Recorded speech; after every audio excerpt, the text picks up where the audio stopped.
So I pulled over, and I don't know what else to do, so I'm gonna really make this plea, because maybe this person thinks like it's a game. Maybe they think it's a back and forth that I'm into, and I'm just saying it right now. I'm not into this. I don't support it. I'm not a part of it. Gabbie Hannah made TikToks last week saying I gave her great advice on a podcast, and she thanked me for being her friend and all that stuff like that. Then the next day saying that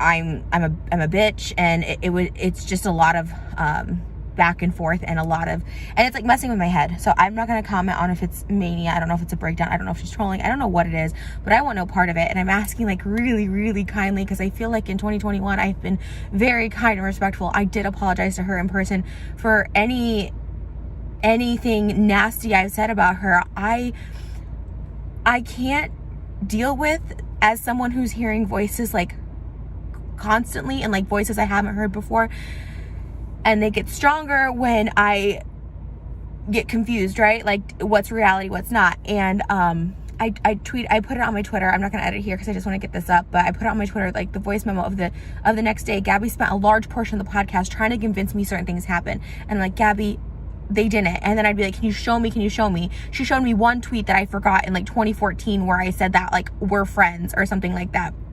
Gabbie and I have seen each other in person twice. Like I guess there was like a third time she remembered at like a birthday party or something. And I didn't remember the tweet, and it was like one tweet she showed me but couldn't show me anything else. She insisted all these things that like happened that didn't, that she said I shared my poetry with her, and she said I invited her to Thanksgiving, and then we spent like an hour on this, and then the next day sends me voice memos and like, you're right, that actually didn't happen. And that's when I knew I could not be friends with Gabbie. I wished her well. I meant everything I said. I'm not a fake bitch, because I really did just want to squash the beef. I've been trying to squash the beef, even if it's a one-sided beef. Anybody I've wronged or been nasty to in my past, I really am trying to move forward for myself. And I mean, if I can provide, healing or closure to somebody with an apology, like that's great, but it's really for myself. It's a very selfish reason that I'm really trying to like set myself straight, because my mental health was declining, and it's not depression or anything like that. It was something I couldn't control. I couldn't control like hearing voices now. And it was really scary. So that, as a new diagnosis this year, with someone telling me, trying to convince me stuff happened that didn't happen. And I kept saying, show me. And she only showed me one tweet that said that we were friends. And this was before 2017, where she told Jason that I had herpes. I've never given her personal information. We've never talked about my sexual health. She swore up and down that we were just like besties. I shared poetry with what? I've been friendly. I've been overtly friendly to people, and that has been my downfall so many times. The Nikocado situation, I'm overtly friendly, and now I just need to not be. And I told her straight up there on the podcast, everyone, I don't want friends. If I'm being friendly to you, I don't want friends. She asked me on the podcast if I considered Ethan and Ela my friends, and this was in January. At the time, I'm like, I don't really consider us friends because we didn't hang out. And she goes, we had different definition of friendships. I don't know if any of this was on the podcast, but I don't know what she edited, because I just can't watch it. I cannot watch it, because it really is, it does trigger. And I had said like, oh, I don't even really consider us friends, because, and she goes, well, we just have different definitions of friendship. I'm like, yeah, probably. But she tried to convince me that Ethan and Ela were my friends. I'm just like, for anyone with a sound mind, it's a lot to deal with someone and who just creates false narratives out of nothing. I watched Shrubzilla.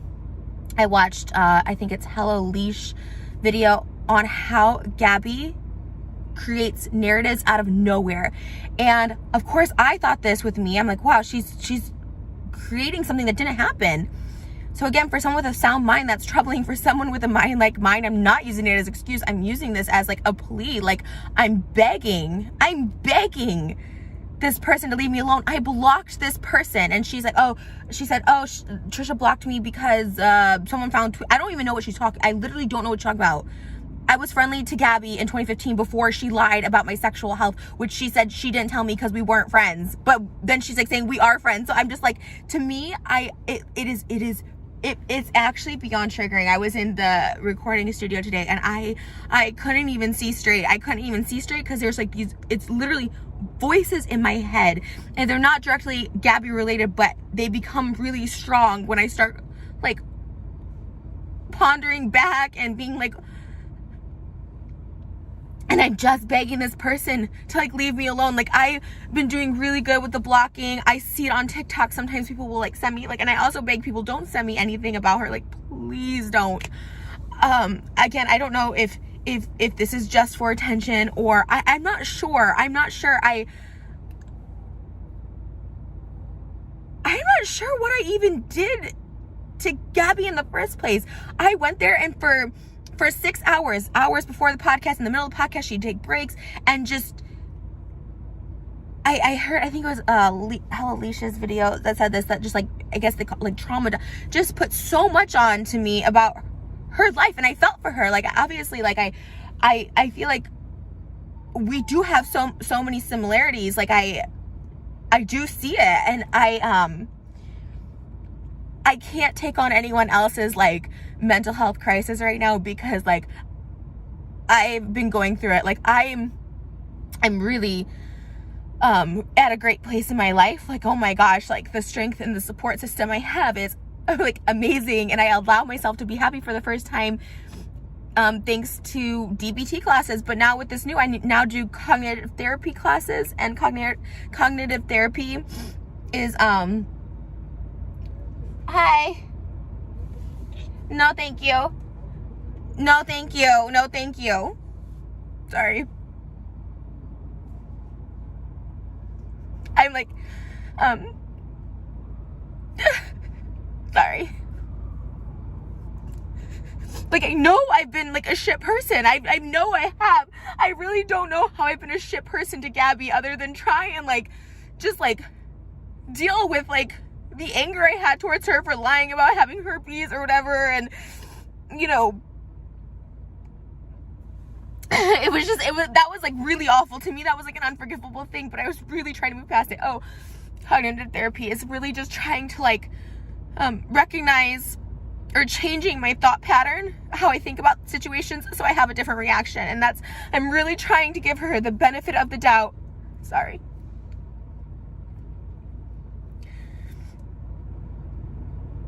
I'm really trying to give her the benefit of the doubt, that she does just want to be talked about, or she's like promoting something, or maybe she is going through a spiral of mental break. I don't know.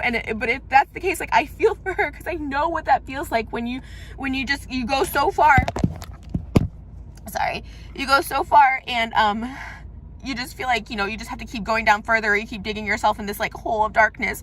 And I really, really feel for her if she's going through it. She says she's not, and you know, I don't know. I'm not going to speak on it, other than, sorry,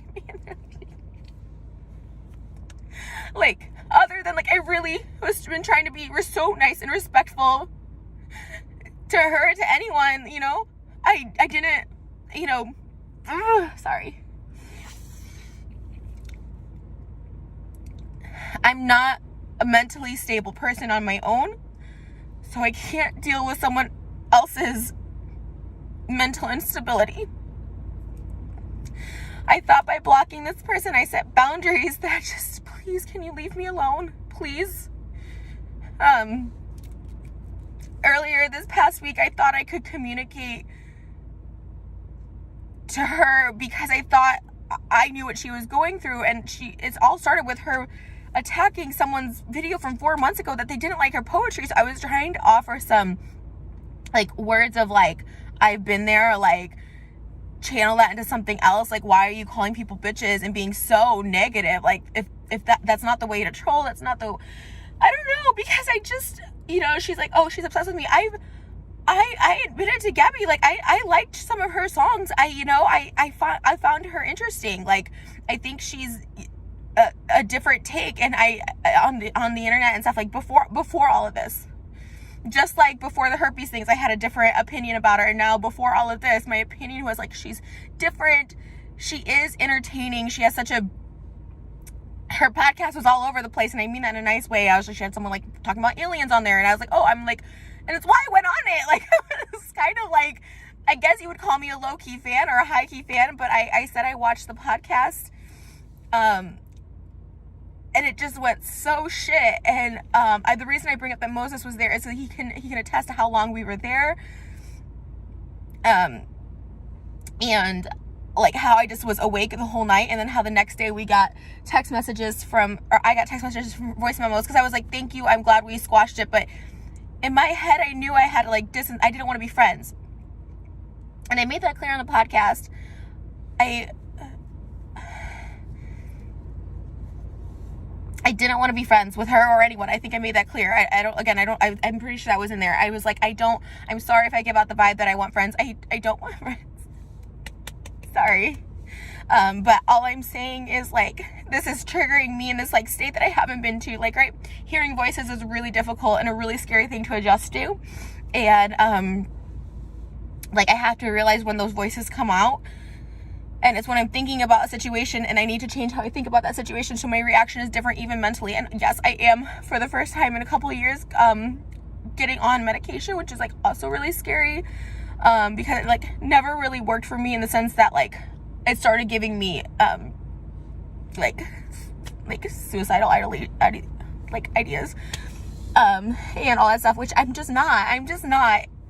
And like, voices are, like, sometimes tell me that too, and it's like, I have no interest. I'm like, literally I'm literally so happy, like, I'm like crying, because I'm like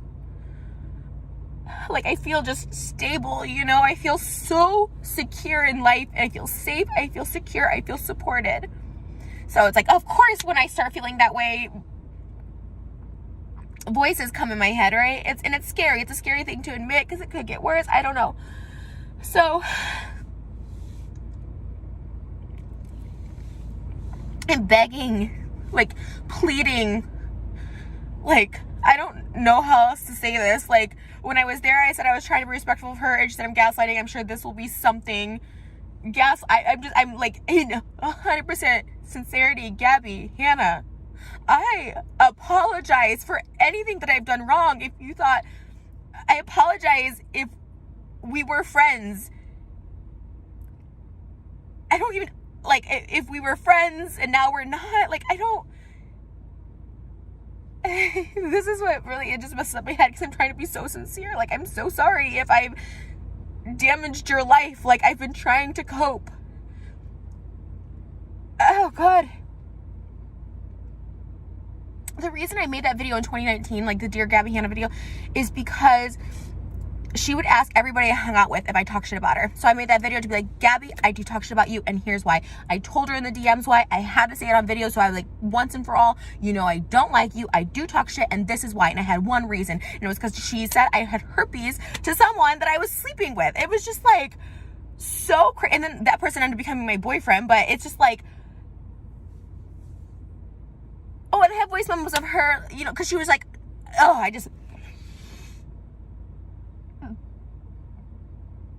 this person has had this really obsessive behavior, keeping text conversations, which some are not even, I haven't even seen it, but someone, like, was, like, showing that they were photoshopped the date or something. I literally can't look, because it's so, like, it's like, because stuff she would show me was, like, cropped and stuff like that. Like, it's so upset, and I don't have that stuff. I didn't keep a record detail of everything. Like, this was the first time I recorded voice memos, because I just knew that she tried to say earlier, like, I don't even know those voice memos, does she even have them? Do they even exist? Sorry, I need to get out of this area. I'm like, regardless of all that, like, I'm sorry. I am so sorry. I don't know. I just want no communication with you. I don't want to talk. I don't want to be friends. I don't want you to talk about me. I'm done talking about you. I have been so respectful. I've been saying I wish you well. I've been saying no comment. I don't have anything to say about you negative. I have nothing to say about you negative at all. And I won't. I have nothing to say negative about you. You were kind and gracious in person. You ordered food. You were really, really nice. I do think that you have talents in many ways. Obviously, you're successful on social media. I thought you were beautiful in person, not to say outer appearance and everything, but I thought you were actually really beautiful. She had like delicate hands, and just she had great composure. Like, I was really impressed. I had to distance myself. I wasn't talking shit. I had to clarify, and I had to distance myself. Things that didn't happen for my own reality and my own sanity. And I don't know why. And I just want it to be over. Like, and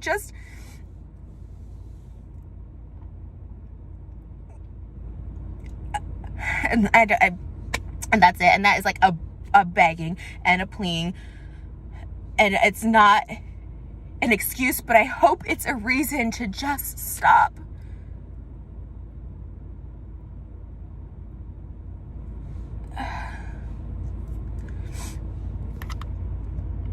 All right, I am going to go, but this is the last I can and ever will talk about it. Please don't bring up anything else in regards to her.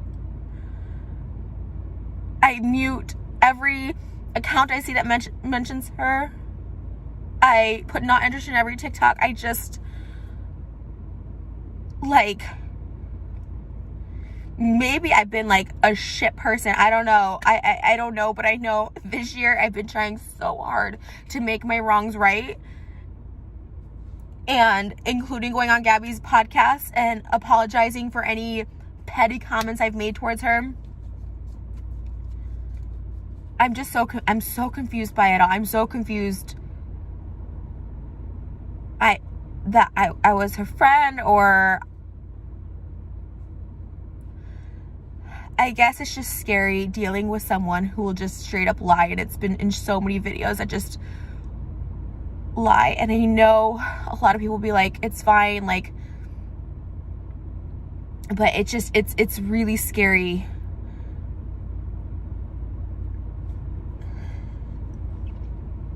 And I just ask to be left out of anything. I will never talk about you again. Not in private, not in public. Like, I want none of this energy. I literally can't have it. I'm like begging. I'm begging you, because I have empathy for things you've gone through. We related on so many levels, and I beg you to have like an ounce of empathy to just stop talking about me. I just don't know what to do. You want me to say we're friends? Like, I don't know. We were friends. I don't know what to do. But the triggers of, oh, this person's scared, I know her secrets. Gabbie knows I have no secrets. I put it all out online. I have zero secrets. But even those threats of that is like, it triggers me into this other dimension that's not reality, because I know the reality. I'm not that far gone, thank God, that I've never disclosed. I knew, even stuff like stupid, like, you shared poetry with me, like, and I have those clips, and I'll post that on Twitter too. It's like, and then admits that she didn't. It's like, it's really scary, and it's fucking with my head so much.